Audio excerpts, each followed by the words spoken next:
അവർ 4 പേർ: ആയിഷ, മിത, റിത, ഇർഫാന.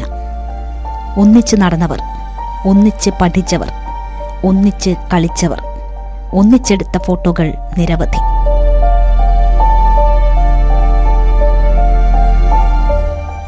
മരണത്തിലും അവർ ഒന്നിച്ചു.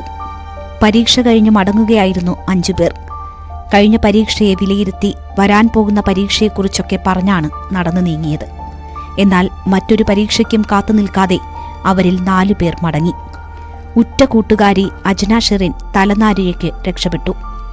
വൈകുന്നേരമാണ് നാടിനെ നടുക്കിയ അപകടം. കൂട്ടുകാർ ഒരുമിച്ച് റോഡിനരികിലൂടെ തന്നെയാണ് നടന്നുപോയത്. സിമന്റ് ലോറിയുടെ രൂപത്തിൽ പാഞ്ഞെത്തിയ മരണം അവരെ കവർന്നെടുക്കുകയായിരുന്നു.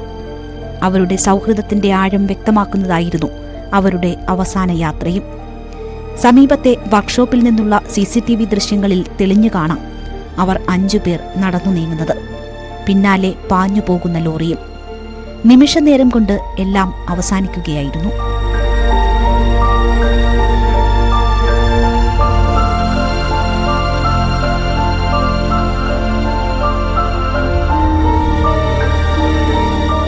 എട്ടാം ക്ലാസ്സിലാണ് ഇവർ കരിമ്പ ഹയർ സെക്കൻഡറി സ്കൂളിൽ എത്തിയത്.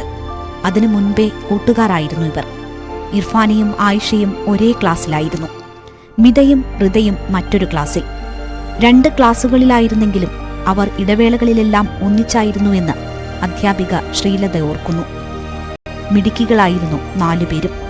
കഴിഞ്ഞ കലോത്സവത്തിൽ ഒപ്പനയിലെ മണവാട്ടിയായിരുന്നു ആയിഷ. പഠനത്തിനൊപ്പം പാഠ്യേതര പ്രവർത്തനങ്ങളിലും മിടുക്കർ. അവർ എഴുതി പൂർത്തിയാക്കിയ മലയാളം പരീക്ഷയുടെ പേപ്പർ ഇപ്പോഴും കയ്യിലിരിക്കുന്നുവെന്ന് പറഞ്ഞ് വിതുമ്പുകയാണ് അവരുടെ മലയാളം ടീച്ചർ കൂടിയായ ശ്രീലത. ഒരിക്കലും മറക്കാത്ത ഓർമ്മകൾ സമ്മാനിച്ച് പ്രിയ കൂട്ടുകാർ ഒരുമിച്ച് മടങ്ങുമ്പോൾ പകച്ചു നിൽക്കുകയാണ് ഒറ്റയ്ക്കായി പോയ അജ്ന. News desk, news 18.